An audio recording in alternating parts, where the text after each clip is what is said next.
अच्छा यार मैं हिसाब लाया ਤੁਹਾਡਾ ਕੁਝ ਵੀ नहीं हो सकता।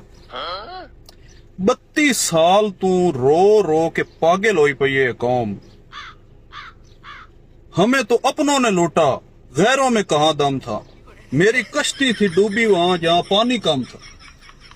ओए अल्लाह तुहानू हक समझावे, कदी ए भी सोचिया ने भी छोटे पानी की कश्ती बुड़ सकदी? ओ अल्लाह राजी ने एक कश्ती तल्लू लाग वैंदी है। छोटे छोटे पानी च कश्ती उस आग छोड़िया तुसी मान लिया ते हाल हाल गत रख। न पढ़ाई न गल न बात, मेरी कश्ती थी डूबी वहां, मेरी कश्ती थी डूबी। वो अगर कोई मला मेरी वीडियो वेखदा पिया है ते इस गल दी तईद करे सी कि जिथे पानी छोटो होवे बेड़ी तल्लू लाग वैंदी है, उत्थे बेड़ी बुड़ सकदी ही नहीं। क्यों डॉक्टर साहब?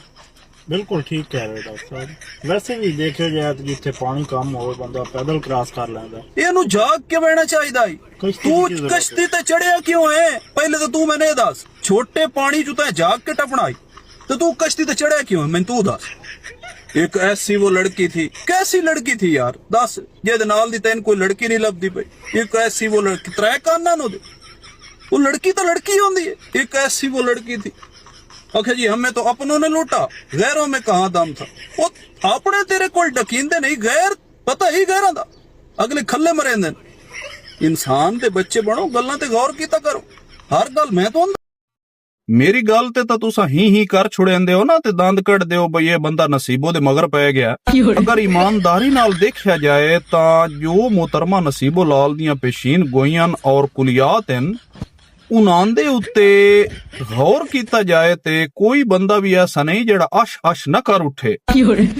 सीसीडी एक इदारा बनाया गया पंजाब दे अंदर क्राइम नू कंट्रोल करन वास्ते और उन्होंने बड़े शार्ट टाइम दे विच पंजाब दे वासियां नू ऐसा अमन फराहम कीता है कि जेड़ा पाकिस्तान दी तारीख विच अज तक ओदी मिसाल नहीं मिलदी। लेकिन इत्थे एक ज्यादती हो गई है कि जिस बंदे एदा थीम पेश कीता और बकायदा तौर ते एहतजाज रिकॉर्ड कराया उसनू चूंकि खराज तहसीन नहीं पेश किया गया तो मैनू इस चीज की जरूरत पेश आई है कि अज मैं इस ते गुफ्तगू करा। तुसी तो सारे भंग पी के सुते होया उदड़ मोहतरमा फरमाया ई सुन भाई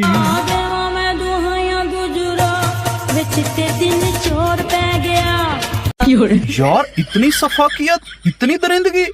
चलो चोरी चकारी होंदी है को रात दे किसे समरे च नेरे चूरा पर चिट्टे देन वारदातां चोरियां और राबरी और क्या क्या नहीं हो रहा इत्थे।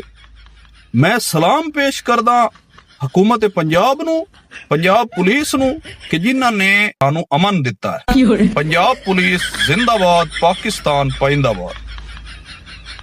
अशफाक अहमद लिखते हैं कि एक सवाल ने मुझे हमेशा बहुत परेशान किया कि आखिर मोमिन और मुस्लिम में फर्क क्या है।